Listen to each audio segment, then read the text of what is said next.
मैं वरमाला किसी को डालूंगी तो हे गोविंद होंगे आप। और कहा रूप दृश्यादसी मता मखिलार्थ लाभम। मैंने आपके रूप को नहीं देखा, आप कैसे हैं, आप सांवले हैं, गोरे हैं, उससे मुझे कोई फर्क नहीं पड़ता। मैंने आपके गुणानुवादों को देखा सुना है, मैं उन गुणानुवादों को सुनकर के मैं आप पर आपके अधीन हो गई हूँ।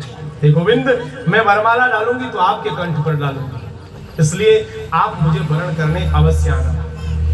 इस पत्र को लेकर के जब पंडित जी महाराज गए, भगवान को पत्र दिया, भगवान ने पत्र पढ़ा, भगवान सुंदर श्रृंगार करके रथ सजा करके जब जाने लगे तो दरवाजे पर जैसे ही पहुंचे बलदाऊ भैया मिल गए। कहाँ जाते हो?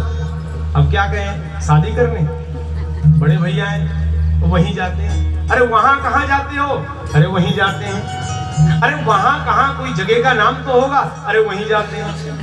क्योंकि पुराने जमाने में जब लड़का लड़की देखने जाता था तो लड़की देखता नहीं था, माँ बाप तय कर देते थे, बेटा विवाह कर देता।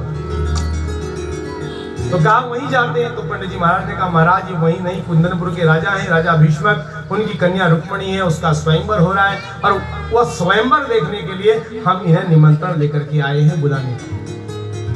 और जैसे ही बलदाऊ भैया ने सुना वो प्रसन्न चित्त हो गए, कहने लगे अरे हम तो अपने कन्हैया को छोटा सा समझते थे, हमारा कन्हैया तो विवाह योग्य हो गया। हाँ हाँ जरूर जाना चाहिए, क्यों नहीं, हमारे कन्हैया को भी यज्ञ में जाना चाहिए।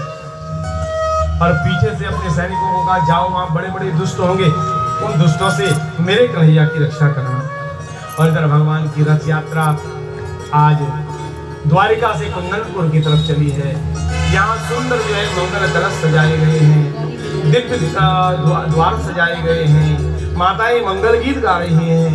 और आज जो है 10,000 सैनिकों की सुरक्षा में रुक्मणी जी कात्यायनी का पूजन करने आ रही है, अपनी आराध्या, अपनी इष्ट, अपनी भगवती का पूजन करने आ रही है।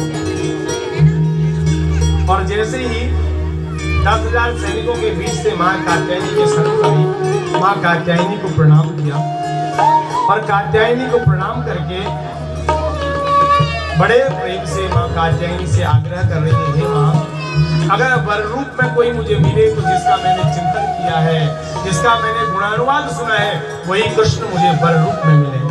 नमस्ते अंबिके भीषणाम स्वसंतान युता